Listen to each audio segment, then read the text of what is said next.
in the book. I'm working on my last one, and it is due for release next fall. Hopefully, Joe and I will be back in action on book tour like we normally are in the fall, and we can meet all of you in person and sign books for you.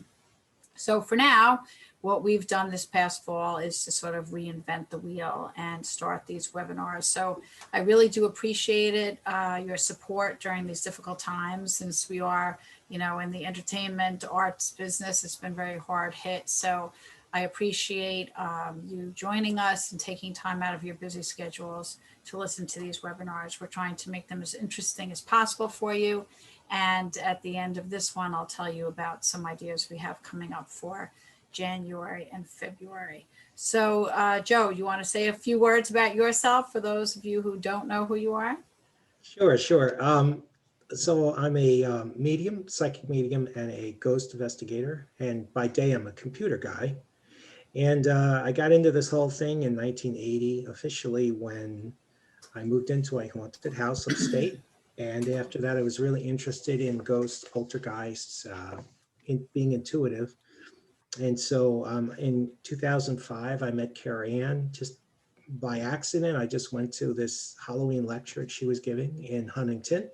And we met, and the timing was right. And we've been working together ever since. And like she said, she's written several books. Is this this is the fourth book on ghosts? Yeah, the fourth ghost Fourth book. one on ghosts. Mm-hmm. Yeah. Yes. She does all kind of books. She does cooking, Italian cooking. Yes. I see people in the audience at the book signing, at book review. They're like, wait a minute, she does ghosts and cannolis? Yes. I mean, it's like, well, the cannolis are actually from, I did write one novel called The Metal, which is based on a true story of things that happened in my life during my father's battle with multiple sclerosis. And it has to do with the saint who bore the stigmata, Padre Pio, and a miracle that happened the night my father passed away. It's a very powerful story. It's my only novel. And yeah, there's cannoli scenes in that one because the main character in the book is a pastry chef. And it takes place in Northport, actually. And as Joe had mentioned, I am the co-author of an Italian cookbook called Delectable Italian Dishes for Family and Friends. I'm also a food writer. I worked for Edible Long Island for 5 years and had my own column. And if you want to see what I'm eating and making, you can follow me on Instagram. But tonight we're here to talk about ghosts. But like I said, Country House Restaurant is fabulous food.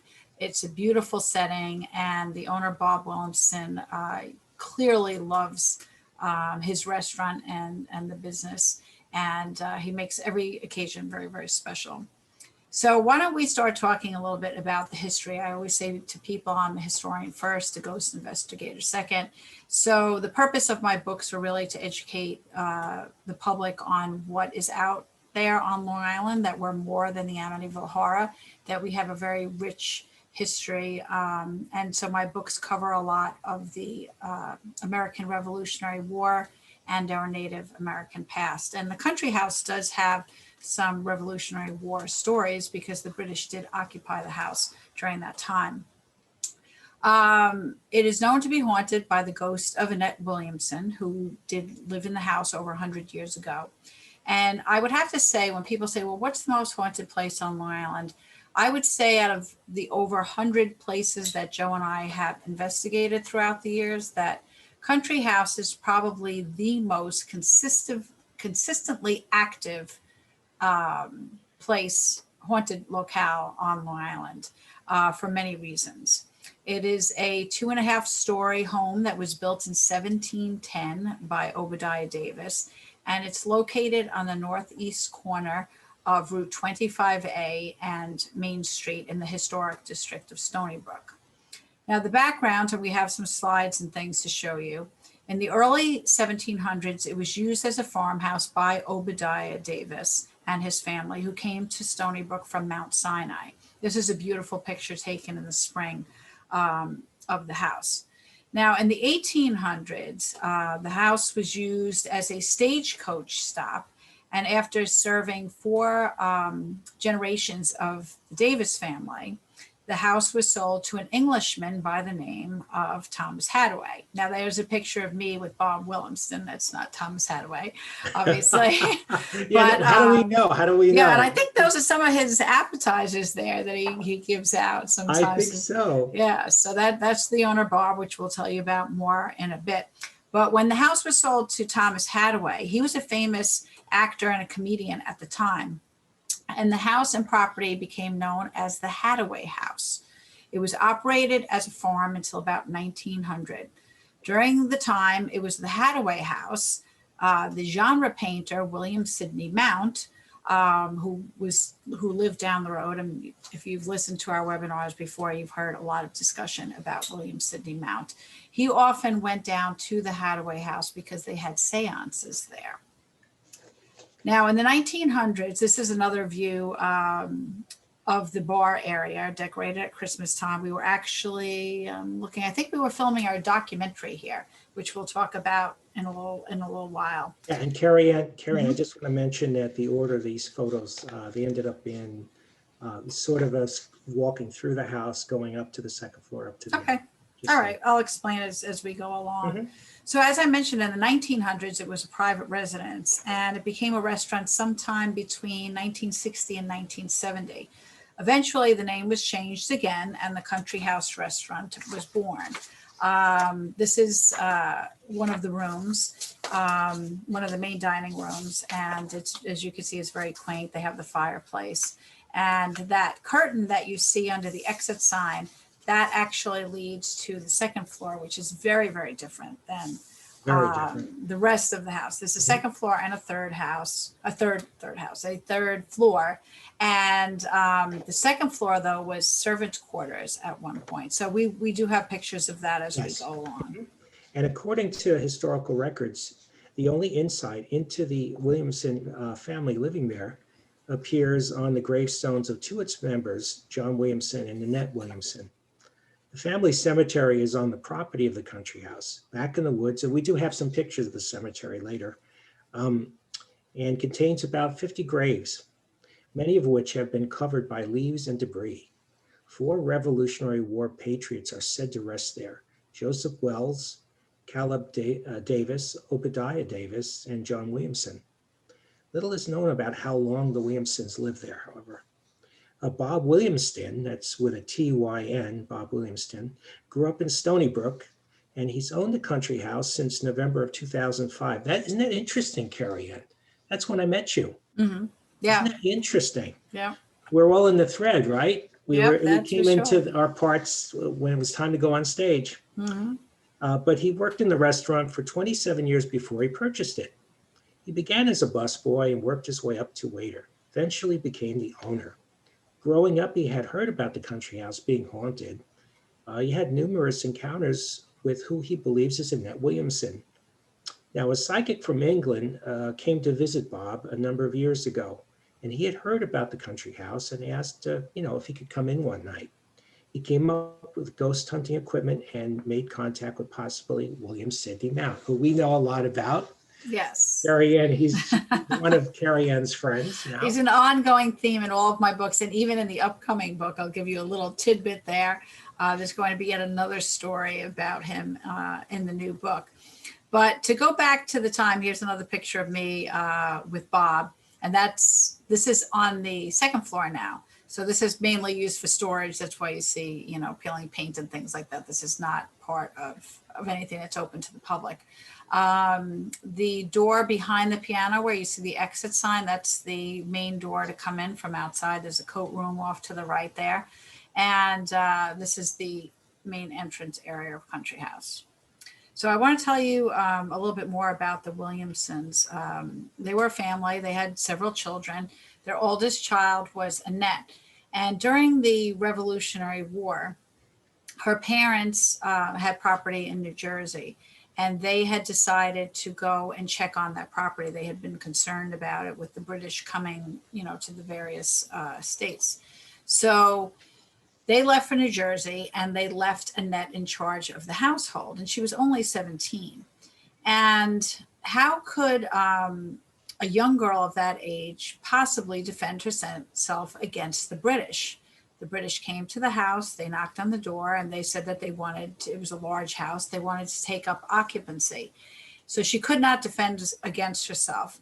And that upset the townspeople because they didn't understand, that she's young and she couldn't say no to them. So the townspeople became angry because they thought that she was a loyalist instead of a patriot. So Annette was so upset that she had all of these soldiers in her house while she was trying to take care of her siblings. And as the story goes, she would sit every day in the Oldfield room, looking out the window, waiting for her parents' return. And unfortunately, they never did return. This is a picture of me, but it's not in the, yeah. Oh, this is when we were filming the documentary. This is upstairs on the second floor. All right, here's the main dining room too. So you could see when it was set up as a house, they had nice big rooms and things of that nature.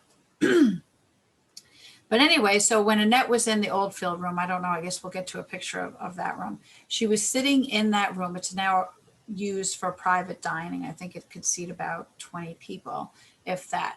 But she was always seen looking out the window, waiting for her parents' return. But unfortunately, her parents were killed by the British while they were in New Jersey, and they were never coming home. She did not know this.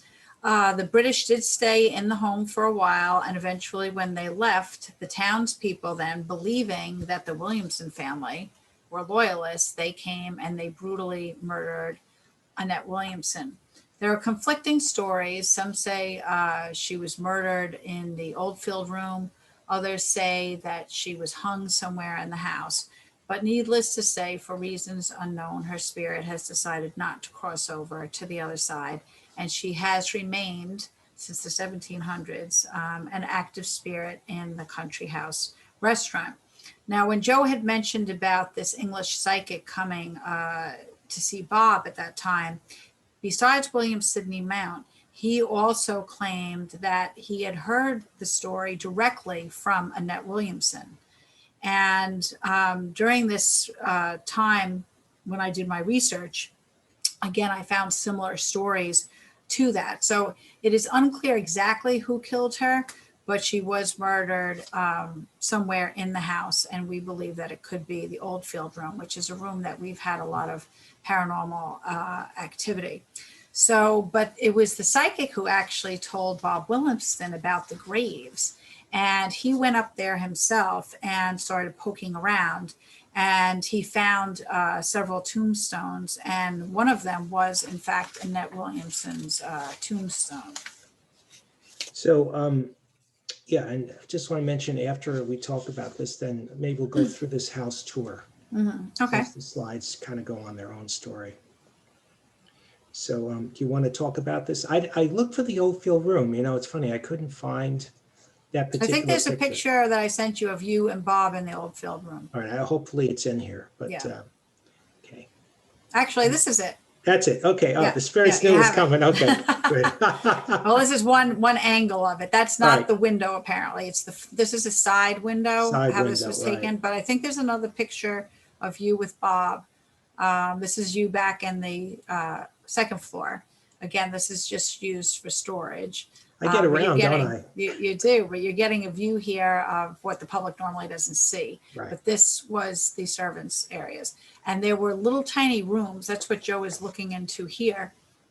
Again, used for storage, but they were really, really tiny rooms Right. where they used to set up, different beds and stuff for the servants during that time period.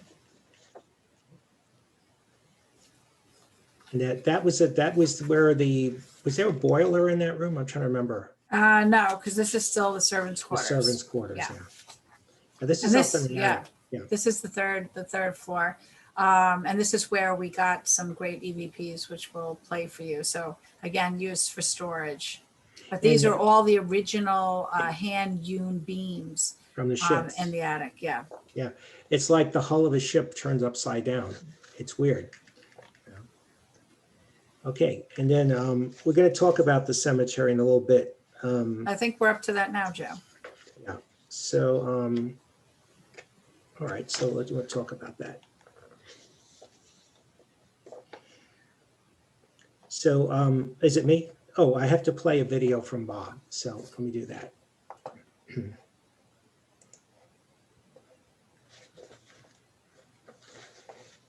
That's pretty interesting. The house is really very large. Was that common for that time, Kerriann? Well, Most they houses are did pretty have, small. right, they did have some money. That was part of the reason why the British were so attracted to that house, because it was large and it could fit several of their men.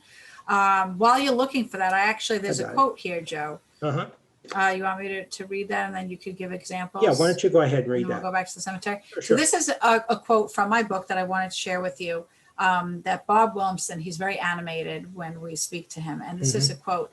He said, "It's said that while the British were here, Annette would sit at the window in the old filled room for hours, looking out, waiting to see her parents return from New Jersey. The way the legend goes is that after they murdered her, they also murdered the family in New Jersey for being loyalists as well." So that's one story. Some of my research said that the family had been murdered first. So there's, it's hard to get exact, information when you're going back to the 1700s. But the whole family eventually were slaughtered. And so what he said, this is a direct quote from Bob: "People have driven by over the years and pictures have been taken, and people see what appears to be a young girl looking out the window, a pretty blonde hair, blue-eyed girl in a white gown." And he says, "I've seen her several times." Do you want to talk about, Joe, some of the experiences that Bob relayed to us? Yeah, well, I have a clip here. This is actually, before we do that, this is him talking about the house itself. I think it's important to share. This is with News 12. Okay. Oh, yes, because we did a segment there. Yeah, and he was talking about all the different people, all the different uses of the house, which I think kind of fits into this because it tells you how much energy has gone through the house over the years. So let me see if I can. And while you're looking for that, I just want to say, if we do get questions, we're going to hold those for the end. So I do see that there's some in the chat. So we will get to your questions. Definitely. Oh, yeah, this is when we were doing our segment with Danielle Campbell for News 12. Wow. You set your goals and your dreams and you live it and stay focused and do the right thing. And you make it happen. Wow. Mr. McDuffin always said, you make your own life. Never forgot. Wow. Yeah. So you're now like the steward of this place, and there's a rich history, not just our topic today, but it's an amazing history. This place was so many things, from being an original colonial home to the original settlers, to a revolutionary stagecoach, to a famous actor's house in the late 1800s where they would have meetings with Williamson and Tony occult and spiritualisms, to a residence to 1970, and then a restaurant from 1970 on, and it's been the country house since 1978. That was a good one. I haven't even remember seeing that one. Isn't that cool? Yeah, that we did a number of years ago. Yeah, and he, as you said, he's very animated. He is really a passionate guy. He loves the house. Kerriann and I do believe that there's definitely a connection between him and the spirit of Annette. So there's too many coincidences. Even their last name, I always point out that her name is Annette Williamson. His last name is Bob Williamson, which is just the Dutch with the TYN instead of an SON. So it's very close. And they were both of Dutch origin. So, Joe has a theory, it's almost like a somewhere in time theory, that because Annette has definitely taken a liking to Bob. And when, Joe shares with us some of the stories that Bob told us, you'll see the connection that he personally has had. But he's not the only one. Many, many, and this is continuing, customers and their waiters and waitresses have experienced Annette, and of course we have as well. Right. And some of Bob's experiences include during an August night with heat lightning, Bob saw the lights go out. They went outside and they saw the window in the old field room was all lit up. All of a sudden, they saw the silhouette of a woman walk by. Then the lights came right back on instantly, and there's nobody there.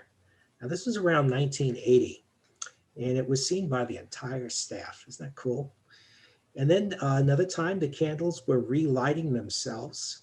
And he said this happened all the Yeah, time. that happened all the time. Yeah. The relighting of the candles. And also Bob's friend didn't believe there was a ghost. And they were discussing it in the restaurant when Annette literally threw a chair at him.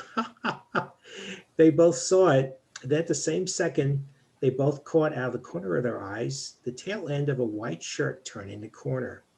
They had gotten a glimpse of her. And also in another time, one of the waiters was at the top of the stairs and saw a woman go into the storeroom. And every once in a while, someone will wander around wanting to see the place. So he said, "Excuse me, ma'am, no one's allowed up there." He walked into the storeroom and nobody was there. Yeah, and that's a similar story that happened that he told us about. He had so many stories. It's actually a longer chapter in the book. It was originally in the first Ghosts of Long Island book, and then I had rewritten it for our collector's edition, Historic Haunts of Long Island. So it appears twice because it's just amazing. But the next time he saw her was at Christmas time. And obviously he decorates for Christmas. It's beautiful. It's a very popular place to go during this time of year. Part of the reason why we decided to discuss Country House this month. And after everyone had left, there was wrapping paper and all kinds of things all over the floor. And Bob went to see where one of his workers was. He was a little annoyed, like, why wasn't this cleaned up yet? So at that point, he saw he had long pieces of garland and tinsel in the door that went near the kitchen area. And he saw someone put their hand out, and but it was very pale, like it was, very white skinned. And the worker he was looking for had very dark skin. So he was thinking, who is this, right? Where did the worker go? And then it disappeared. 2 minutes later, he went over there and he moved the curtain because he saw something again. And sure enough, that's when he saw this young girl with the long blonde hair, and she seemed surprised and he seemed surprised, and she completely disappeared. And he had searched the building and there were no guests left, because originally when he was calling out, when he saw that it wasn't his worker, he's like, excuse me, you're not supposed to be back there. You need to leave. And that's when he moved the tinsel, and he literally saw this young girl standing there with a surprised look on her face. And in an instant, she just disappeared. There were footsteps constantly heard by Bob and by staff members, footsteps running up the staircase to the second floor. And employees have also experienced, Annette, as I had said, children have seen her. There's a great story, and I love this one, about there was a family there, and a little girl kept getting up from the table, and Bob wasn't overly thrilled with this. And she kept running into the men's room. So finally, Bob went up to the family and he said, excuse me, I'm very sorry, but I can't have your daughter running into the men's room. And the woman was very embarrassed. She went and got her daughter, and she said to her, you can't go into that. That's for boys. That's the boys' room. And the girl said, well, I have a friend. The girl keeps telling me to come and visit her, and that we were playing hide and go seek, and she was being led by the girl. And sure enough, the girl was Annette Williamson. So Annette, I guess because she was young when she died, she loves children, and she will often show herself to the children of people who do visit the Country House restaurant. So that was always one of my favorite stories. There was another time that there was a bunch of men putting in a sprinkler system on the property, and it was early in the morning. It was sunny, and it was kind of hazy, and it's near the water, and there was fog coming in the early morning. And when they looked up at the house, all of a sudden they saw an image again of a young girl with long blonde hair and a ring of flowers over her head, sort of hovering over the top of the house. And they were very scared. And here these are these big burly construction workers, and they were frightened, and they told Bob what they saw. And Bob was not surprised, because again, he's heard this before. The same description of this girl was matched by people driving by at night when the restaurant was closed and seeing the girl in the window. Again, at night, Bob would shut down the restaurant. They would go to leave. They'd get in the house. Bob would drive away. He'd look, and all of a sudden he'd see candles on. And he knew that he blew out those candles. As Joe said, they would relight themselves. So all of these different things had happened. Annette also loved music. The country house plays music. She would mess around with the tape. She preferred like French bistro-y type music. Can I just chime in there? Yeah. This is something you don't know, Kerriann.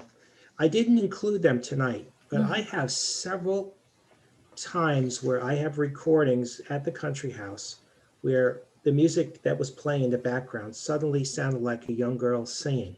Oh, really? And yes, I'll have to share that with you sometime. Maybe we can share it on a future event. But it sounds to me like it's not your regular music or elevator music or like, you know, local FM station. It sounds like someone singing, a girl singing. And it's that same kind of spiritually voice that I get when I talk to like my spirit guide, Melissa. Yeah. So I want you to hear that Very sometime. interesting. Maybe that is an EVP from her, actually. Right. I didn't know you were going to mention that she actually does crank up or she plays around with the music. Yeah, she does. And she'll turn it on, even if it's off. She's Yeah. turned it on, she's turned it up, especially not so much when there are guests there, but when Yeah. Bob is, you know, managing things throughout the day before the guests arrive, Keeps him on the his music. toes. And I remember him saying, you know, the volume on the music on that stereo at the time of the interview was a regular, like old fashioned knob Right. that you'd turn, and he kept checking and there was no one doing it. And this happened on a number of occasions. I think she liked to drive him crazy sometimes because she would also hide things. He would say, you know, was ready to put on his tie, but again, there was no one there yet. So he had his tie off. And he's always dressed very impeccably, Bob. So his tie clip went missing. And I think he found it in, you know, some strange location. And again, he's very neat and orderly. So he doesn't lose things, and but things would go missing all the time. And he thought that it was Annette, you know, playing a joke on him. And these things continue today, especially the light flashes. Now, Joe and I have been there. I mean, this went back to 2005 with the Ghosts of Long Island book. So Bob actually owned the restaurant. I think there was a typo in the script, Joe. Bob had owned the restaurant prior to that. Mm-hmm. But back in 2005 was our first experience. I had been there as a diner on occasion, but in 2005 we went to do the interview. And we had been back for the News 12 segment. We had been back for a segment for Channel 55. We've done numerous investigations. When we did a documentary film that was a half hour long, and that landed in the Long Island Film Festival in Belmore many years ago. And it was great doing that. And that was when we had, which we'll show you in a little while, some pictures of us in the grave site and some stills from that time period. But every single time we would go there, okay, professionally now, there would be these light flashes, enough that it would make you turn and look like that. But because I got to know Bob and I liked the restaurant, I would go back there often with my husband. So this is in a non-work situation, just going and crowded restaurant. And I would be sitting at a table with my husband, and it would be as if someone was taking our picture, enough that I would turn my head to look like who's taking my picture with a flash. And they were just people eating. There was no one taking the pictures. So when we were doing our documentary, we were telling the film crew, we were actually in my house, and Joe's going to show you this later.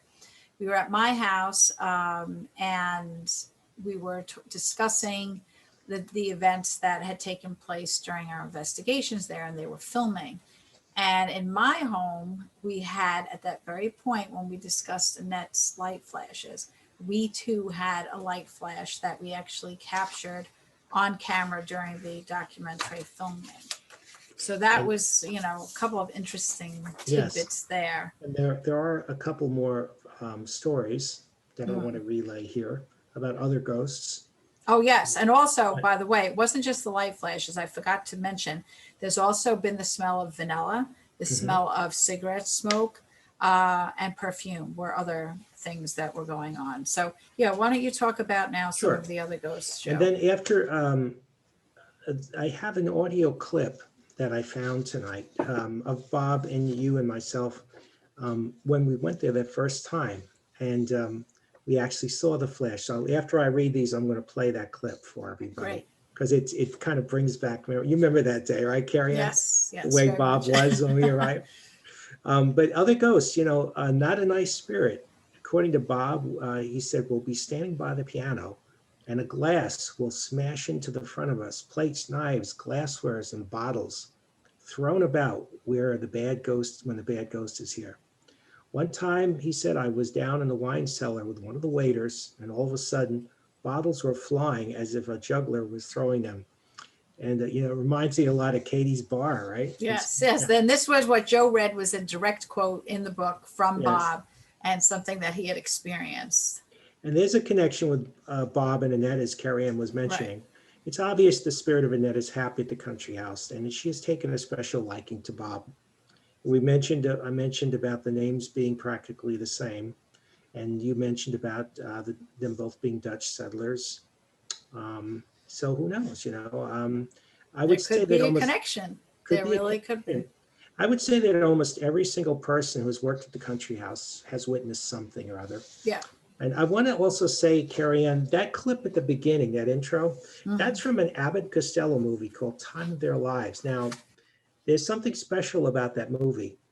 If you took the country house and Raynham Hall and put them together and called it Danbury Manor, you'd have the story of Abbott and Costello, where Costello plays a straight man. He plays a patriot soldier who has got a letter from George Washington that he's supposed to help with the spiring and get, right. the war.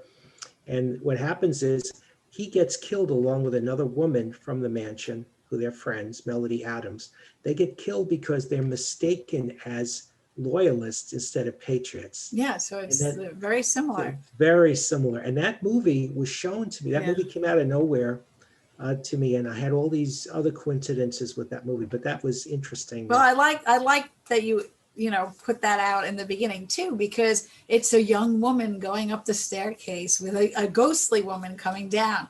And I just remembered, Joe, I can't believe I forgot to mention this part of what else happened to us. And we're going to get into the orbs and everything, because we have some great pictures of orbs that we've captured. But I must say, on the first time that Joe and I went there was during the day. We went back a second time at night.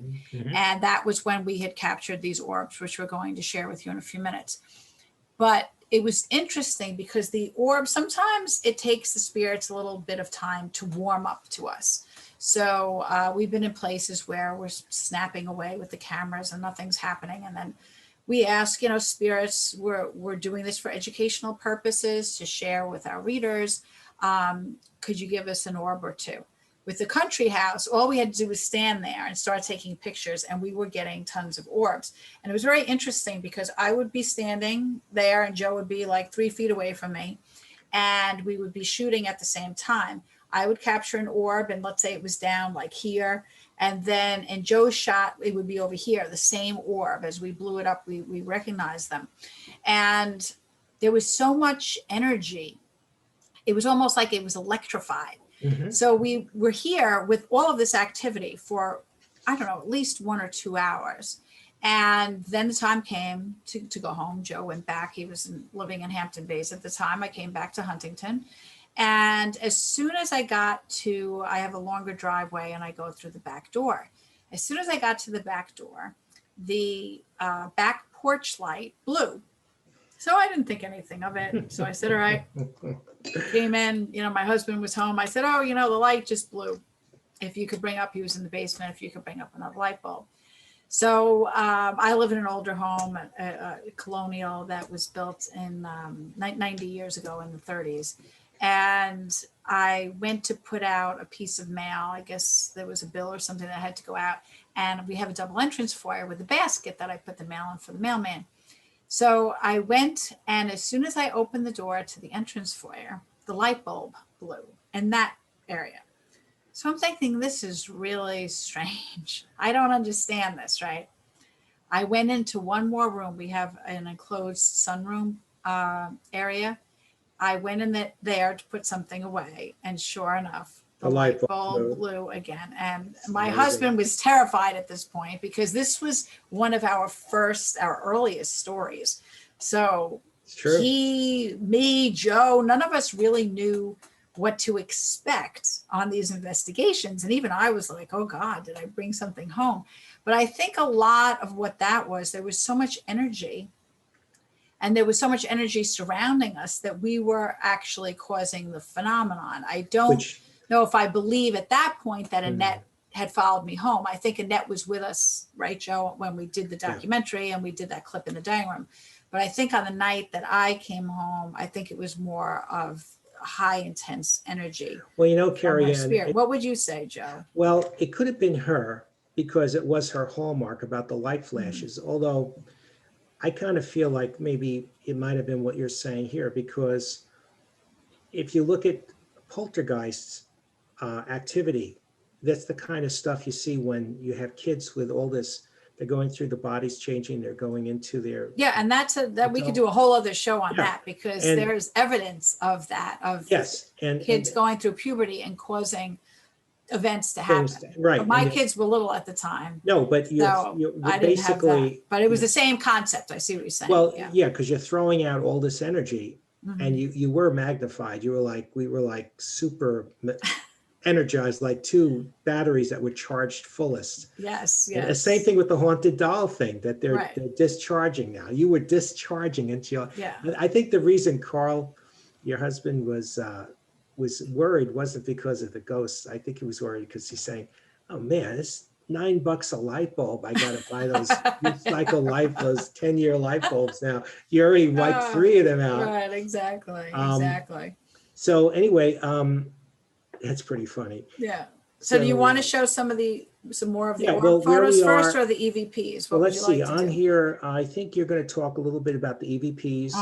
And then I'm going to play the clips, and then we'll do the light flash stuff later. Okay. After the All right. For those of you who don't know, EVPs are electronic voice phenomenon, and it's something that Joe and I have kind of mastered at this point on our investigations. It's taken us years to really get to this point of communication. And there are 2 types of EVPs: white noise EVPs, where spirits and ghosts will manipulate a recorder, the background, like an air conditioner on, or humming from a heater or something like that, and they leave a message on the recorder. So with that, we don't really hear it until we start going through the interview and transcribing and doing that sort of thing. We'll hear bits and pieces of the white noise EVPs. What we've been doing for the new book, something called, we look for white noise EVPs as well, but we're doing something with a ghost box recording, where it's more live time. So since the country house was one of our early investigations, we don't unfortunately have any ghost box recordings. Although, Joe, if we went back, I'm sure we'd have a gazillion. Man, we would have a big conversation. We'd have a lot, because we got, EVPs. And we'd actually probably hear, Annette we hear her for the first time, which I think would be really cool. We should, once the pandemic, if and when it's ever over, maybe we should go back that would be cool. And try it out. So some of you may have heard this, because we have played some of these when we did webinars on EVPs. We played these country house ones. I have a couple you haven't heard before, Kerriann. Okay. All right. So Joe's going to play them now and explain as he goes along. Yep. So can you all see that?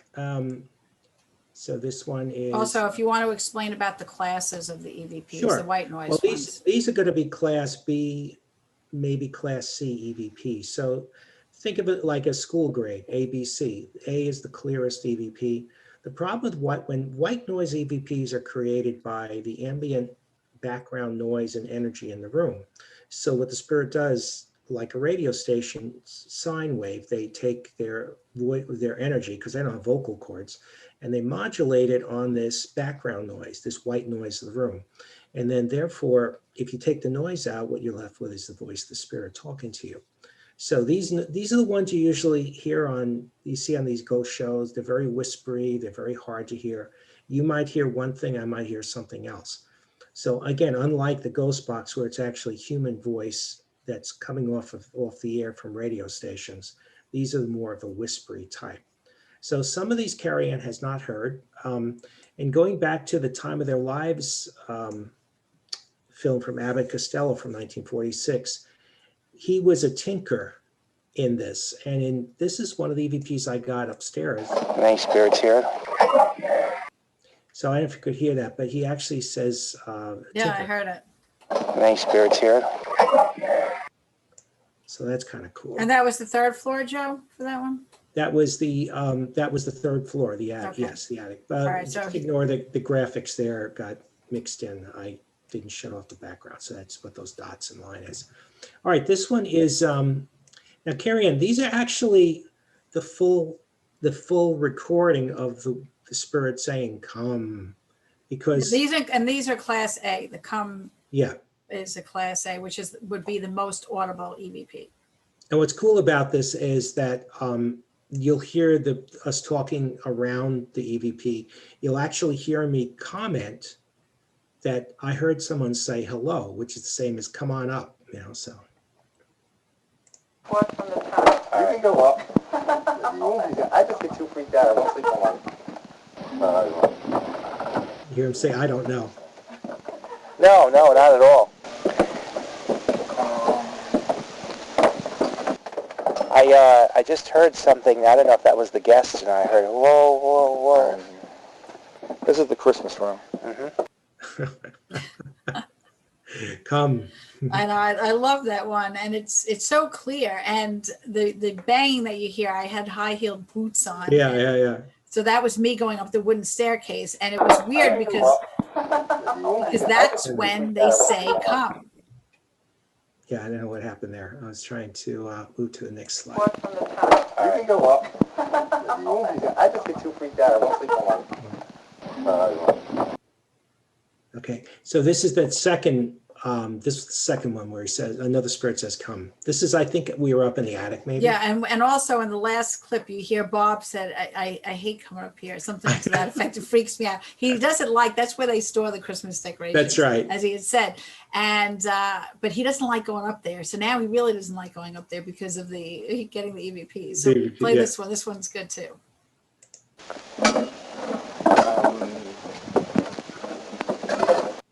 So that's the wavery. That's the Alfred Hitchcock version.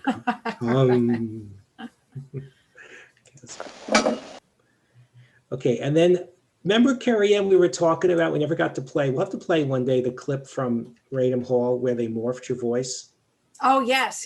We were Right. talking about that Well, recently. this one, it's at the very end of this clip, and I'll play it again if you don't hear it. We're talking, I think we're in the Oldfield room or something, and you hear Kerriann's voice change.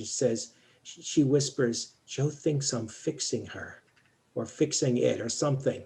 Mhm. So it's like this little Transylvanian voice. Like, She says you guys are very much alike. Isn't that right? We are. I mean, your father and but you were. you hear it at the end? Yeah, you never played that one. So that Yeah. was a morph over my Yeah, voice. I'll play it one more time. Joe thinks I'm fixing her. So evidently there was some issue with somebody and you were in charge and you had to fix her wagon, I guess, and discipline her or fire her or something. She says you guys are very much alike. Isn't that right? We are. I mean, your father and Here it goes. you were. Oh, that's crazy. See, Yeah. this is new to me. I haven't even heard this one. Now this one, remember we had Miss Emerald Yes. at the Catch 'em In? Catch 'em In. Okay, well this one, I think someone died in this room. I guess it was the second or third floor, and you hear a voice say Miss D. I think somebody died in this room. Somebody died in this room, right? I don't want to crush you. Wow. Isn't that crazy? And was that also on the third floor, Joe? Might have been in the third floor, yeah. Okay. Okay, and then this one says, my tolerant fool. It's very hard to, this is like a class C, but see if you can hear it.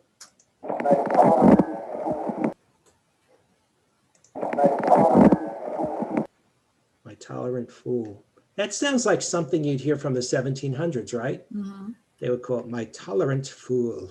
Like George Washington says, take that horse up to the hill, you tolerant fool. Okay, and I think this is the last one. The man with a Yiddish accent says they're both running away. This is when we were sitting interviewing with Bob. Oh, okay. They're both running away. They're both running away. And I wonder if he was referring to us. He thought we were on the Yeah, road. I think so. After Bob was yelling at us that day. Okay, that was all in that. Okay, and I guess maybe I'll play that audio. Let's see. Or you wanted to do let's show the orbs. Yeah, the cemetery and then the orbs. Yes. So as I said, with the orbs, we were getting a lot of them. And so I guess we'll put them on the screen now and start going over them. Yeah. Practically every photo we took that day had orbs. Well, we'll just, I guess we'll get to them. I don't know where they are. They're right. This is, you could see the gravestones. This was a very steep hill. Okay. So now you get the idea. Now, again, I should learn my lesson. That was a painful climb that day. That really was, because I was in tall boots and a long coat, and I had all my camera equipment. And I remember the camera crew having to hoist me up, they would pulling me up. This is so steep. I can't even begin to tell you how steep this was. And we got to the top, and then, do we have the picture of you kneeling down with the grave? I think we have that. I don't have that one on here, but I do have, I think I have you, but I do have the grave. There you go. Oh, okay. So here I am. It was freezing that day. It was freezing. It was so cold. Our faces were frozen. Yeah, because I look very red in that picture. You did. I mean, actually, you see her camera. It took her 3 hours to unhook that camera from her frozen arm. And that's me back there. But there's the grave of one of the Williamsons. I don't know if that was the father or. Yeah, I'm trying to look. It's hard to see. Yeah. So okay. Again, some never seen photos. Yeah. Okay, the orbs visit us. You want to talk about these a little bit? Yeah. So let's pull it up. Okay, so now if you look at the upper left-hand corner, that is not an outdoor light. That is actually an orb that was moving. That's why you see the slight blur. So this is in the front of the country house. If you're looking at this on a bigger computer screen, you'll also see that there are 3 orbs. Do you have your arrow? Oh wait, I could. Yeah, do you see my arrow? Do you see my arrow? I see your arrow. No, all right. So where should I put it? Okay. Well, I guess maybe you guys could see my arrow. I'm hoping. So there's an orb here, an orb here, and an orb here. If someone could just tell me in the chat or something if you see this. Yeah, I'm not seeing your arrow. I think because I'm sharing the screen, it's just my arrow. All right. All right. Then you use your arrow. Am I pointing the right spot? No. Those are lights. Go down, Joe. Right there. Okay. Got it. Right here. All right. So yeah, right there and right above, there's another one and another one towards that structure. Mm-hmm. A tiny one. Yeah. So there's 3 there, but this big one on the top is amazing. Now in this one, you see multiple ones. Okay. There's one at the point of the roof, one on the building, and then these 2 big ones. I mean, and this one has all these beautiful colors and specks. It's really great. To it. That's a really good one. And this, I don't know what was going on here. You were doing some kind of mumbo jumbo communication. I don't know. Annette was telling me, what the hell are you doing back here? All right, look at this one. Now here's an example of a very bright orb. This is facing, if you stand in the back parking lot, there's this structure on the right. I don't even know if I guess it was part of the property at one point. But I don't know what it's used for now, but look at that orb there. It's just incredible. Beautiful. I think that night we were talking about the orbs and I was calling that it looked like an illuminated hubcap to me. Yeah. Yes. I remember. And I had the Columbo car. Yes. Yeah. The old Chevy Caprice. That's another story for another day. Okay. Now here is the painting. I told you about the men who saw the girl hovering over the building. There was another woman, an artist, who was driving by who saw the same image on a different day. And because she was an artist, she painted this. And in the earlier photograph, when I showed that one area of the dining room with the curtain below the exit sign, if you go through that curtain, you will see this painting hanging by the front door. And so Bob keeps this there. This is what the woman described. And then Joe, when he blew up one of the orbs, it looked just like the picture of Annette. Here's one that I had you want to go back? We'll come back. I know this, so I apologize, they're a little out of order. But you'll see above the dormers here, an orb there, and there's actually three. There's that one. There's one in between the first two on the right. Can you see that on your screen, Joe? Let me move the window over. It's okay. Yeah, it's faint. And then there's another one all the way off to the right above your arrow. If you keep going up. Yep, right over there. Yeah, that area. So then the next, and this is the window. If you look down here to the left of the door, okay, this is apparently the window that people have seen Annette looking out of. Well, I know one day I'm going to get a That's picture the old of field her. room. Yeah, Yeah. that's right. All right. So then the next photo, this was an orb that Joe had gotten. And when he blew it up, it very much looks like in the painting if you compare them. You want to explain that, Joe, a little bit? Yeah, sure. So first thing I noticed was it's kind of it's a cartoony face, but you see there's eyes here and sort of a little mouth here. But it basically, if you sketch this over, it's almost like a facial structure here. But the main one I took from it was the colors, because she has the purple flowers and you have purple, which is interesting that there's green and purple and Right. the golden blonde golden hair. I know that Teresa, who's listening in, she sees it. She just wrote in the chat on the last Right. screen, which I'm assuming was this shot on its Yeah. own. You could see And- the face. It's amazing, isn't it? Yeah, And you I can know I have something from Jean. Well, I'll answer your question a little bit, Jean. I do see your question. Yeah, and you see the spirit. She's got these locks of hair, so they drew these lines down, almost like sort of dreadlocks here, just to show. But the ring of flowers is very interesting. And then Yeah. going back here, just some people have commented, this looks like a skull here. Yeah. This looks like another orb forming, some spiritual thing forming up here in the tree. Even These are the down trees. to the left, Joe, right here, that almost looks like a face as well. There's a Yeah, lot going on. Yeah, right here. There's a lot. This is very, very zoomed in. This, if you looked at the original picture, it's a tiny orb way up in the trees above the left side of the country house in the woods. So, that's an interesting. And now, Here's how it looks at Christmas time. so pretty, such a pretty thing. And I think that's it on the orbs. All right. Okay. All right. So you want, so now we're going to talk a little bit more about the flashes. All right. Oh yeah, because you had an experience. I talked about all of the light flashes that I've experienced and that Bob experienced, but I forgot that you have a story too, Joe, about I something that do, had gone on. but before I play that, I tell you about that. I found the clip of us. I happen to have the tape recorder on when we saw the light flash at Bob. I like to Oh, play you that do? clip. I'd like to play that clip for the audience. Okay. It just take me a moment to find it here. It's not a video or anything, so I just have to. I've got to find it here. You want to talk about anything meantime while I'm looking? Well, I think you had a story because didn't you have a story about a dinner I that did, you had with a yes. group of people, Yes, and oh, here's the audio. and that was separate from me. So Yes. Yeah, we've all had experiences. That's the interesting thing. yeah, separate from when we're there doing our work, obviously. Okay, so all right, let me see if I can share this audio. This is also, by the way, this is Gold Wave. Tell me if you can all see that. Can you see that? Kerriann, can you see that? Yes, and this is very interesting because Joe, this is something that you guys normally wouldn't see when we're doing Right. lectures. It's very interesting because this is how Joe, when he goes back to his studio, he finds a lot of the EVPs through this special software.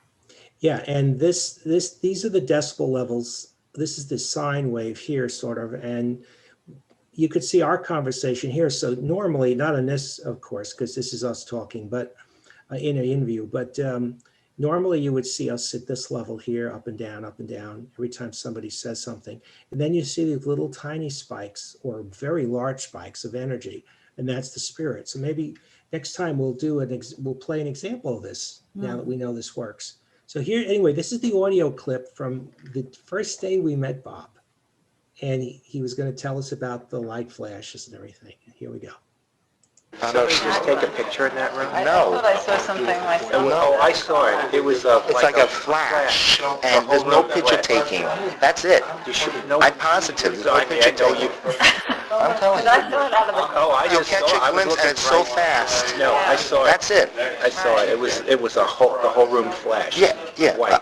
So that's one of the A things that flash bulb happen doesn't do the whole room. And there's no picture taken. Yeah. Normally, as I said, normally it's right here, but you'll be in any part of the house. No, I saw that. And it's so fast. And I didn't hear a camera flash. I didn't hear like the... There's no one taking a picture in there. There's Mrs. Rizzi with her. This is a business group. So Mrs. Rizzi... Good. Yeah, Mrs. Rizzi was there with a business group. No one was taking pictures. And we saw it. I remember Bob was sitting here. I think he was sitting next to me. And past him in the anteroom there, the whole light, as if it was a lightning, was coming from a storm. So that was kind of cool. So I I know have we're a almost, story. Yeah. because I know we're almost out of time, and we do have questions both in the chat Yes. and the private room. Sure. But I think there was Let me something tell- else that you I do. wanted to show too. Yes, one more thing. But first I want to talk about our story. So Oh, yes. you've been there many times with your husband for dinner. You've seen things. So several Christmases ago, 4 or 5 of us went for a Christmas dinner. And remember that room Kerriann was talking about, that long dining room?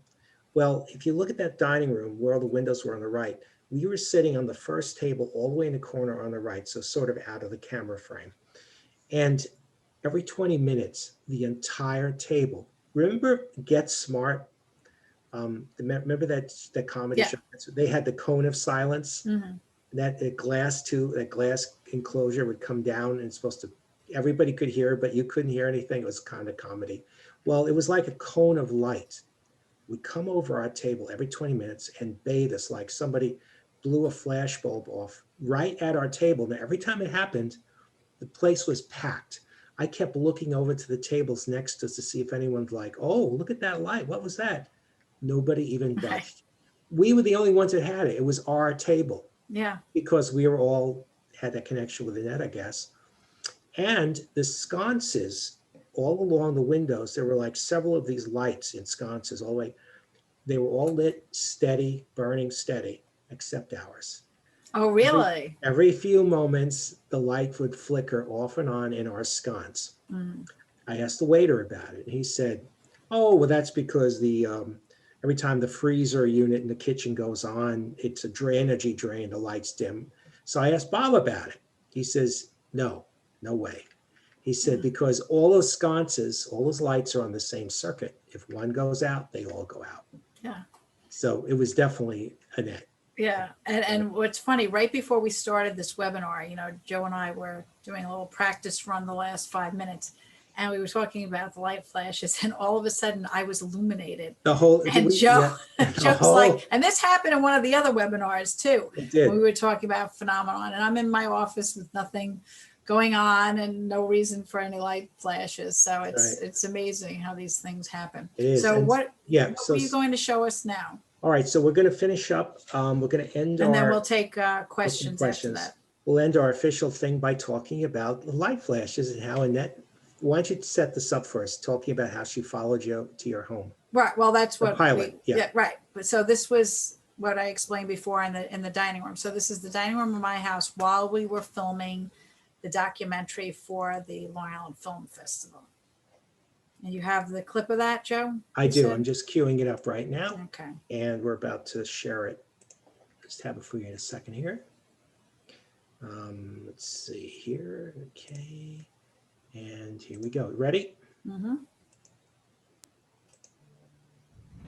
While filming our wrap-up, we had a paranormal event take place. Well, how about that? We had a little event We had a just little now. event. I'm not surprised. Right. The filmmakers informed us that that while we were telling about the spirits coming and talking to us right here in this room a few minutes ago, Right. we had a light flash. The thing that's important here is that Annette's, from Country House, Annette, the spirit's trademark was the light flashing light. The thing in this case, we have spirits that actually come and talk to us. leave us EVPs that are responses to our questions. What would a spirit do to get our attention and Exactly. to make it so I we agree. know for sure that it's not just some unknown spirit, but it's Annette? She would Exactly. send out something that's a trademark signal, and for her it was a light flash. Especially at that exact moment of what you were talking about, how the spirits Yeah, talk and with talking us. about the country house. So- And finally, I want to say that what's also significant is the spirits of the country house know we're doing this film, and I can guarantee you they're following us around to see what we're doing. So To get she's the word probably out. here right Yeah, now. She finally gets her story told. That's right. which I You do think have is a good spirits thing. in your house, but they're Mhm. different spirits. They Exactly. tend to show up with a cup of tea. Exactly. So that's a different story. Exactly. Maybe So for that another was time. great. I mean, something That was for our great. viewers to witness right on camera. Exactly. Is Annette's ghost really watching over the country house restaurant? The EVPs, orb photos, and personal accounts of numerous people seem to suggest that Annette's ghost is alive and well in Stony Brook. So if you've never believed in ghosts before, perhaps this story is one that may change your opinion and open your eyes to a whole new realm. That was great. And we looked very different back then, Joe, I have to say. But I still had the Yes, black we did. turtleneck on. It's like We I'm wearing the really same did. outfit. We did. It's amazing. That was it 15 years ago now. It was a while. We had fun doing it. That was quite We did. a job We did. doing that documentary. It's actually that was the ending of it. But it's literally a half hour. We have DVDs Mhm. of that from way back when. So that is the story of the country house. I want to get to our questions now. So I'm going to start with what's in the chat here. Okay, so Jean says, since Annette was murdered, do you all feel either sadness or anger that her life was unjustly taken? Could she still be waiting for her parents? Does being murdered change your experience of death? So do you want to take that one, Joe? Yes, I felt something from Annette tonight before, Kerriann, before we started. And I don't know if this answers the question, but Annette's mission hasn't really been accomplished. And I think we're going to solve it for her tonight. And about death and everything. She wants everyone to know that she was a patriot, not a loyalist. And this is one of the reasons she's like that movie, Time of Their Lives. They had to try to prove that they were patriots of George Washington, that they were on our side. And so I think, does it change our experience, our feeling about death? Not really. I think it just shows the commitment she has to watching over Bob and maybe helping him. I always feel she watches over the house spiritually, watches over Bob's spirit, and he maintains the physical house in this plane. And that's the role. Do you want to add to that or have a different thought? Yeah, I mean, it could be too that she just, because of her own choosing, decides not to cross over to the other side. Perhaps she is still looking for her parents. But I would but think she- they would be there though, Yeah, but she is definitely more of the traditional historic ghost that haunts, Right. Haunts the historical property. locations. Right. Yeah. Yeah, So good yeah, question, Jean. Thank you. very good. Teresa was commenting on the orbs again, that in one of the screens that we had of the outside, she had seen the face. And even in the window, she said that you showed there were two orbs. So I'm glad that you guys were able to see, everything. So now to get into the other questions and things here. Okay, this is a story from Catherine, and it's interesting because Joe and I are on book tour in person usually every single fall, and when Country House comes up, people have shared stories. In fact, someone had sent a picture they had looked up in the Oldfield room. It's all open. It's an open ceiling with slats. And they had taken a photo taken up and they saw the image of a girl's face. I wish I still had that photo. It was amazing. So many people have experienced things. So Catherine writes, myself and two friends had lunch at the Country House. We were the only diners in there. We sat at a table for four where I told my friends about Annette. I then spoke aloud to Annette and said something along the lines of, hello, You don't need to be afraid of us. If you are lonely, why don't you join us? We have an extra chair. Then she writes, well, I almost fell off my own chair when above us through the ceiling. Oh, wait, was this your picture? We heard what seemed to be a female quietly crying. It lasted for maybe 30 to 45 seconds, and all three of us heard it as clear as day. Have you ever heard anything like that at the restaurant? So that's interesting. I almost thought that you were the one that took that picture, because I can't remember who it was, because they had looked up and they saw her in the ceiling. So as far as hearing the crying, I don't ever remember hearing that. It's something we could ask Bob, I think. Do you recall anything like that, Joe? No, but again, back then we were just starting out. I think the country house was the first story we did, maybe, or next to Edwina's story. It was one of the first places, right? Yeah. So I think going back there, we probably would be more in tune to things, because obviously a lot of things have happened. The light bulbs blowing out at your house, Right. Light flashes and everything. So for me, I'm an audio guy, so I get I've heard a lot of things there, but I haven't seen her. Yeah. But Exactly. I would like to, though. And then if you're listening. Yeah, there you go. And this is a funny one. This is from an anonymous attendee saying, no one helped you with the equipment? I'm assuming going up the hill. And actually, I don't think anyone did, because they were so busy carrying their own. They had the cameras, the big cameras for filming the documentary. So I was kind of on my own, and you were carrying stuff too. It was just, it was. Yeah, that hill, it doesn't look that bad in the picture, but it was actually really awful because it was this vertical climb through this brush and nettles and everything. And you just had to be really careful. Okay, here's a question from Francis. I have read that some people relate orbs to extraterrestrials. Have you ever heard that? I've done a lot of research on orbs, and I haven't come across that, but that is something that could be a possibility, but I haven't heard of it in that way. I've heard of it more as being communication from the other side of spirits that have passed. So what is your take on that, Joe? That was a good question. I am going to say something I've never told anybody. This is well, you've had some experiences. Yes, I've had several UFOs, but I have a completely different theory, that UFOs and alien encounters are actually spiritual events, because spirits have no linear time. They can go anywhere they want in the universe by the speed of thought. And in the events where I've witnessed things, you witness these UFOs and light flashes and strange lights hovering over.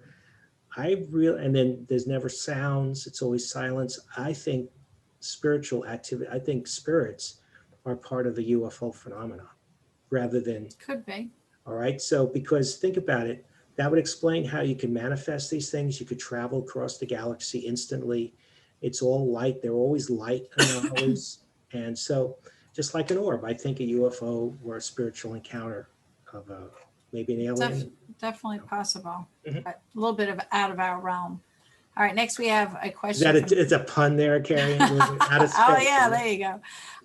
This is from Stephanie. Are you allowed to walk up the hill in the back of the restaurant to see the cemetery? I don't think so. I think you'd probably have to get permission. And again, it's not easily accessible at all. So that's something that you'd have to ask Bob. I would think now with the insurance and everything, they wouldn't want anyone getting hurt. But I did note that was there a road that went, a private road where the residential area that went almost up to the side. But I think it goes into there is another way, but it's through private property. If it was up on the hill, that was the thing. On that one. And then this one anonymous attendee, does Bob let people ghost hunt there? Not usually. He'll run his own events. He's had, groups, and Joe and I, and he's had mediums and things. And especially now he has too much on his hands with the whole coronavirus thing. So not usually, but if it's a group that gets special permission, sometimes he will allow that. All right, what else do we have here? Has anyone? We have Catherine. Has anyone ever tried to help Annette cross over?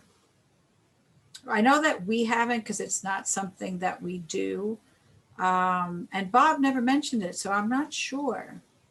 I've helped spirits cross over. I think Kerriann, you answered the question earlier when you said that basically she likes to stay there. Yeah, because also Stephanie had sent another one saying the same thing, but a seance helped Annette to cross over. I think not with me, but I think they have done seances there before. But you didn't conduct one there, did you, Joe? No, But I think he's had them. Actually, I I think Bob did. has. I did an event one night there with the ghost box, which is sort of like a little seance. It was an event that Bob let me host there. But I think that the thing about crossing over, I think spirits are a lot more mobile than we give them credit for. I think they come and go as they will. They're not really stuck. The only thing that might be stuck in an area is the imprinted energy, the classic apparition, the one that appears at the top of the stairway every Christmas Eve, which just looks through you. It doesn't interact. It's not spiritual. It's just an imprint. It's a place memory, residual haunting, one of the 10 types of ghosts. But I think in Annette's case, I think she's a spiritual entity, just like we are. And I think she can come and go, and she just wants to stay with Bob. So he could cross over anytime she wants. Right. I really feel it. This next question is the documentary on YouTube. It is not. We had clips on YouTube because I can't remember what year that was. 2009, maybe? Something like that, yeah. 2008. Well, actually, no, it was earlier than that. I think it was 2006. It was a lot of fun. So, but we should see, because all we have are DVDs. So I don't even have anything physically in the computer. Kerriann, maybe I'd like to see if we could do that. Yeah, I was going to say, when the pandemic's over, maybe next summer or something, we can rent space or something and do like a movie, show it, to a group. Right. Yeah, that would be, we should talk to Bob about that. That's a good idea. This is from Marianne. Did the family own slaves? I did hear that their ghosts are part of the country house. Yes, they are part of the country house. I do believe that they did have slaves. Of course, nothing can be proven, but as Bob calls it, he would call it the servants' quarters. But again, they were very small rooms and everything, so they may have been slave quarters. As we know, that's what that time period, unfortunately, had that. But I think the 2 EVPs that we have that they're saying come, I think those may have been some of the slaves, because it is, people have said that the slaves haunt the second and the third floor of the country house. Wasn't there a story, I don't know if you mentioned it, if I missed it when you were talking earlier, but wasn't there a story about someone was told not to go up there? And he went up there anyway? Or was maybe that was something Bob told us. There's so many, I can't even recall all of them. I know that Bob didn't like going up there because he felt the change in energy. So, all right. And then over in the chat here, have you ever been really frightened? I don't know. Are you referring to just at the country house or just in general? Because I have to say we really haven't. I'm more frightened of, like, for instance, when we went to do the woods at Sweet Hollow, I would be more frightened of real people than I would of ghost people. So everything we do, we try to stay away from anything that's negative. And we're also very firm in our religious beliefs and in our faith. So I wouldn't say that there was anything that frightened us. No. I mean, certain people, when we'll play EVPs and things, they get frightened because it's the unknown and they're not used to it. But what Joe always says is that when you think of these EVPs, they're people. There's someone's grandparents, father, brother, sister. Mm-hmm. And when you think of it along those lines, it takes the creepiness out of it. That's so right. That was a good question. Stephanie said, would you two ever consider doing an event there after? Oh, okay. So Joe kind of answered that after the pandemic, since it's so active. I actually did done a couple of things there. Actually, was that for that was for the country house, I think, where I did a Meet the Author dinner and discuss things. So maybe, when the pandemic's over, I would love to show the documentary, actually. That would be a good idea. So maybe we will, Stephanie. Yeah. That means you'd have to come up and join us from where you're living now. She also wrote, I know a woman I worked with years ago whose son started working there. I asked her if he saw anything. She said she would ask. Sure enough, he had an experience and didn't work there long. I know, because they get scared, when they're not used to it. Okay, two more. Okay. Oh, Marissa Bryant writes, Sweet Hollow Road webinar. When's it happening? Oh, well, we could actually do one. I mean, that one is more of a legend and myth story, but I'll make a note. I'll make a note of that. Let's do one, Kerriann, because I have my first experience. Because people just like that. And there's so many stories with it. I'm making a note right now. Yeah, my first experience with Sweet Hollow, I dropped some coins out of my pocket. Oh, yeah. That was Sweet Hollow Diner parking lot. And when they landed on the ground, there were 3 quarters. They landed on the ground in a perfect line. And I immediately got excited. I took a photo of it. I called my group over from the other parking lot area, and they all thought I had made it up, that I put the coins there just to, because that was my first scouting trip. We were going to Sweet Hollow Road. It was my first ghost hunt with this group, which I later took over, the Ghost Hunters of Long Island. And we never actually got on the ghost hunt. That's a long story there, but I had some phenomena there. We actually, one of our mutual friends got a picture of an apparition. I think it was the headless policeman walking away from our group in the woods when we were in the nature preserve. So it's a very interesting place. Yeah, so I just took a note, Marissa, about doing that one. Teresa says, this is a good question. What drives you to do this work? It's so interesting. Well, it was by pure accident that we started doing this work. I mean, Joe has his own story, which he's mentioned about, having experiences and then taking an interest in starting to do it and then developing his own mediumship. But for me, my degree is in photography. I went to Long Island University at CW Post, and my specialty was photojournalism. But when I moved to Huntington, I took an interest in the history of my town. I had worked for Newsday as an intern, and then I worked for some local papers, and I had a little bit more leeway. I liked writing, and I decided to start writing my own column about Huntington's history. This was back in 1991. So when I did this column, it led to 2 books in 1991 and 1992 and 95. I can't remember the years. It was the early 90s. And when you're researching older homes and things, there always seems to be a ghost story that comes into it.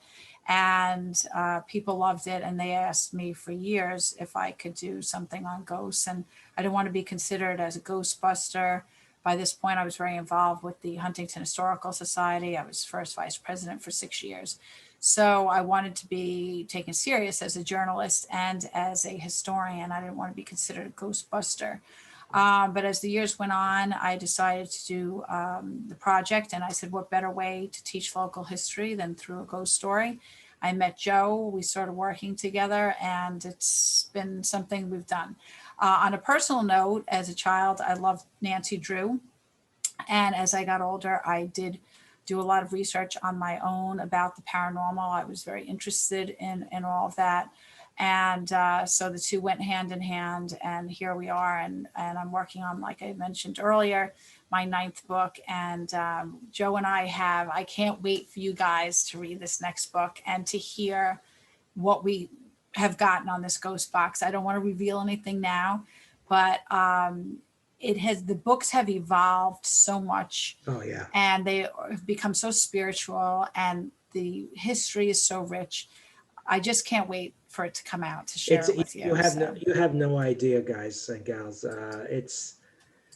We have these conversations with the spirits. They're funny, they're enlightening.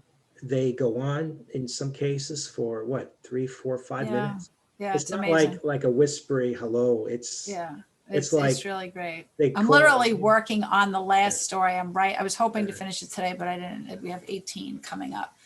Another question, other than light flashes, have you experienced anything else? If you're talking about the country house, we experienced the light flashes and the orbs.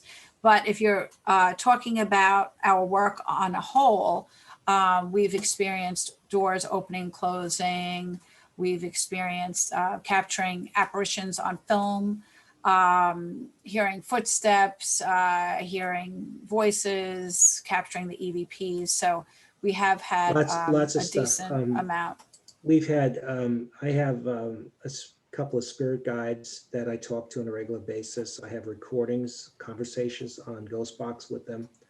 Kerriann has had so many events, so many things happen. It's just the whole range, right, Kerriann?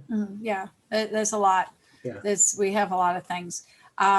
Okay, here's another one. What about, and I just wrote this down, by the way, what about one on Strong's Neck and the Revolutionary War? Oh, yeah. Joe and I could go on all night talking about Strong's Neck and the Revolutionary War. So yes, I just put that note down too, as I'm glad you guys are telling me what you're interested in, because we will do this. So it's going to be a long winter.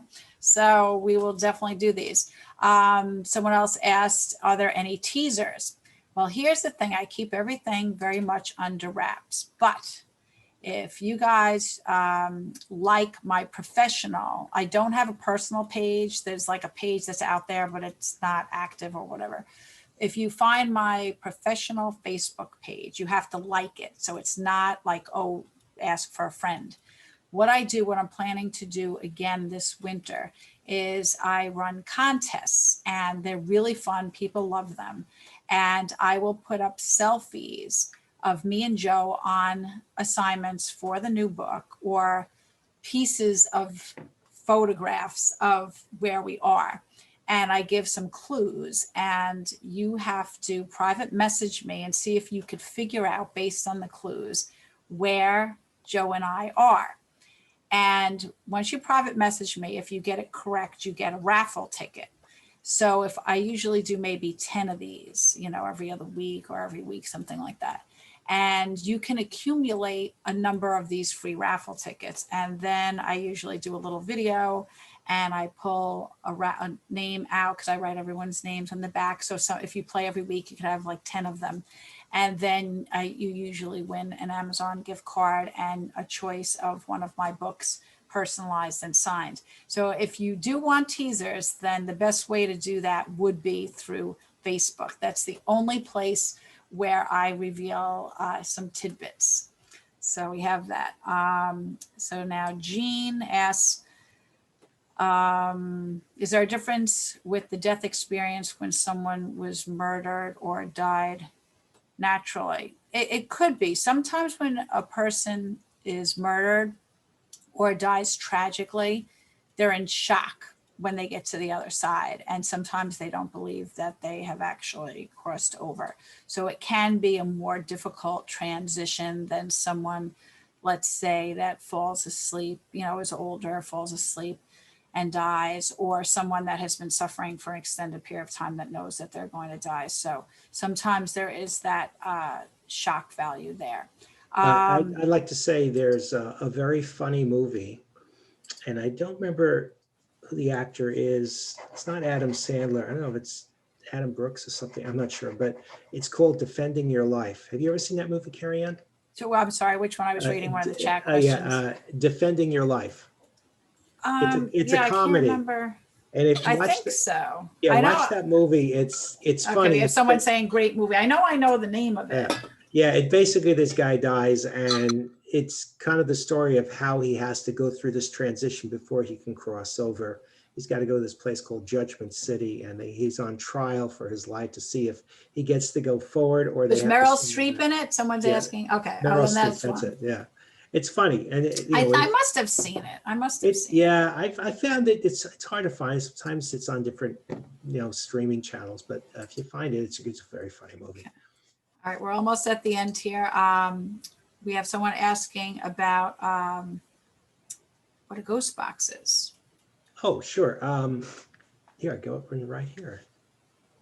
That's it. So this is it's a standard radio. There's the ones now, they're automated. They have speech chips and sampled sound and voice, but this is one of the original ones. It's a Radio Shack radio that's been modified so that the wire's been cut so that when you scan from one station to the other, it just stops momentarily and keeps going. There's no rhyme or reason to it. There's no you hit scan, it stops the station. Oh, I like that station. I'll listen to it. I'll set it on the dial.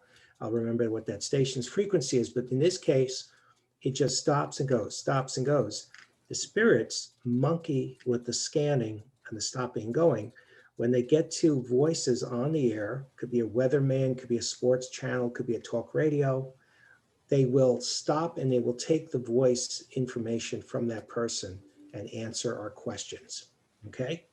So it's really cool. The nice thing about it, it's real-time communication. And Kerriann and I always say that maybe in 50, 100 years or 200 years, you'll be able to go to a kiosk, you'll have a holodeck like on Star Trek where you can create a 3D image of something.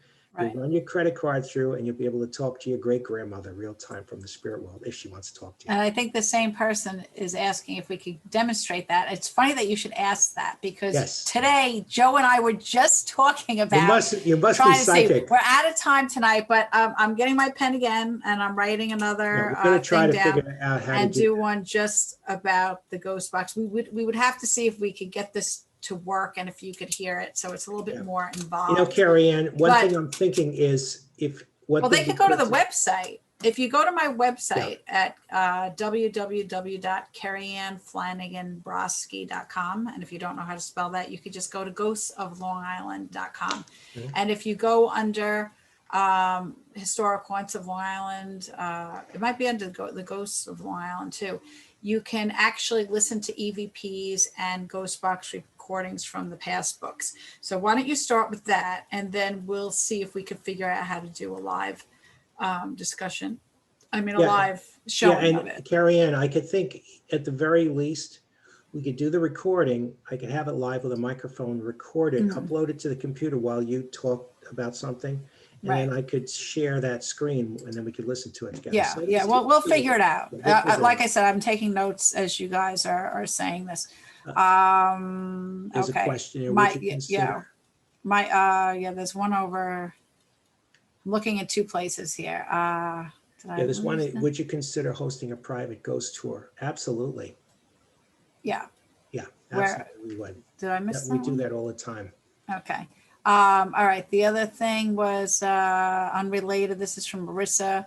Any information on the Pilgrim Psych Center? There's got to be. Yeah, that is a creepy place. It's in my first ghost book. Joe and I did not go there together. Actually, no. I'm thinking of. I have to correct that. I went to Kings Park Psychiatric yeah. Center. Pilgrim State, we did not put in any of the books because again, it was a little too creepy and I had already included Kings Park Psychiatric Center in the first ghost book. All right, Michael wants to know, okay, so that one we answered about the private ghost history tour that we could do, might be something to do when the pandemic's over. Are there any scientific reasons for orb activity other than spirit? We did do a webinar, what was it, last month, that was all about orbs. And there are actually two books. I don't have them in front of me. But if you email me, you can get to my email through my website. I can give you the names of those books. And they go really into both the scientific and the paranormal parts of it. So email me and I'll give you the names. I can't remember them offhand. And don't forget, if you have any questions or you're interested in anything Kerriann and I are doing, or you're interested in going on a field trip once the pandemic's over, I have a website. It's joegmediumpi.com. Think of Magnum PI. Exactly. Joe G, and there's a story to that when we Yeah. do Execution Rock's Lighthouse, but Joe G Medium PI. And all right, I want to start wrapping this up now. I want to make sure. Yes, we would take a group on it, on one, definitely. Well, as a separate one, not on when we're doing it. The official, right. Yeah, because sometimes too many people and too many energy disrupts what we're trying to do there. Let me just make sure that make sure we got everyone. I believe we did. All right, because then we have to wrap up. Is the piano original to the house? Any stories about that since she loved music? We don't have any stories of her playing the piano or the piano playing by itself. And that was not part of the house. That was something I believe that Bob had brought in, and it's used again before our pandemic. He has wonderful entertainment on the weekends. There's a couple that comes from Key West that I happen to personally love. and Deborah and I'm forgetting his name, but they're wonderful. So once all of this is over, I hope he has them back, and they use the piano and everything too. So a couple of things that I want to mention. I told you about the Facebook. Joe told you about his website. My website, like I said, hooks up to Joe's, that you could listen to EVPs on your own and Ghost Box recordings. I do encourage you to sign up for my monthly newsletter, because that's where you'll get the information on upcoming in-person book signings for next year. You'll know about webinars, just all kinds of things are in that newsletter. So I do encourage you to do that. And what else? I am also, for the first time ever, since this whole COVID thing started, I am selling copies of my books on my website directly through me. And what's available would be Historic Haunts of Long Island, Historic Crimes of Long Island, my novel, The Metal, and there's a children's book that has been adapted from Historic Haunts of Long Island. The author is Rachel Kempster Barry. And I had reviewed it and everything before it went to press. There's 16 stories that she rewrote from Historic Haunts, and it's geared for middle grade fiction readers. Makes a great stocking stuffer, and it's $14. I could sign it and personalize it to your children, niece, nephew, and I could ship it out to you. So if you go onto the website, you can order any of those books, and there's a place where you could say who you want it personalized to. So if you wanted to, Joe, Merry Christmas, you can write that, and I will sign them and ship them out to you. And we still have time, so you can get it before Christmas. And with the way things are going with the snowstorm, with the quarantine, I think a lot of people want to be reading by their fireplaces. So a signed, personalized book is always a good gift. And like I said, you're helping us out by buying it directly through me. And I'm offering free shipping until the end of the month. So that is available to you as well. And just to give you an update quickly before we sign off, what we're thinking about for January and February. Joe and I were talking about this today. We don't have the dates yet, so do check Facebook and the newsletters. But we're thinking about delving into a very famous paranormal investigator, Peter Underwood from London, England, which I'm still in touch with his grandson. He wrote the 10 types of ghosts that I talk about on many of these webinars and in person. So we're going to delve very deeply into those 10 different types of ghosts and talk about Peter Underwood and how our work has related to some of his work. We're also going to have another webinar on Execution Rock's Lighthouse, which we have amazing stories from there, amazing adventures, some great photographs. We have touched upon it in some of the past webinars, so this will be a more in-depth study of that. In February, I believe Joe is going to do spirit photography. That is one of his specialties. I have one of his artwork of his spirit photography, very different topic there. We have another one, a private home that we call Marina's House, that has some amazing stories. And now I've added the Sweet Hollow Road and the Strong's Neck and Revolutionary War. If you have anything else that you want us to do, just, again, shoot me an email. I'll get back to you. The email is, you can get to me through the website, and, we'll answer any other questions. I think we have one last. Stephanie says, I have all your books. Can't wait until the next one. Thank you, Stephanie. I'm so happy for all of your support, because it keeps us going, and it gives us purpose, and when there's a lot of excitement. Yeah, we should do one just on Irving too. It's another great story. So I just want to thank you all, because you take the time out to join us, and I just appreciate it very, very much, because this has really affected everyone. It's affected Joe and I as well.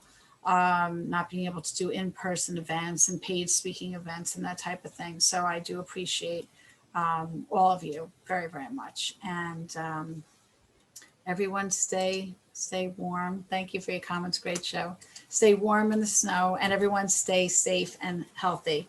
And we're only doing one webinar this month because of the holidays. So we will get back to you, and we'll meet up again in January, and hopefully we'll have a better new year.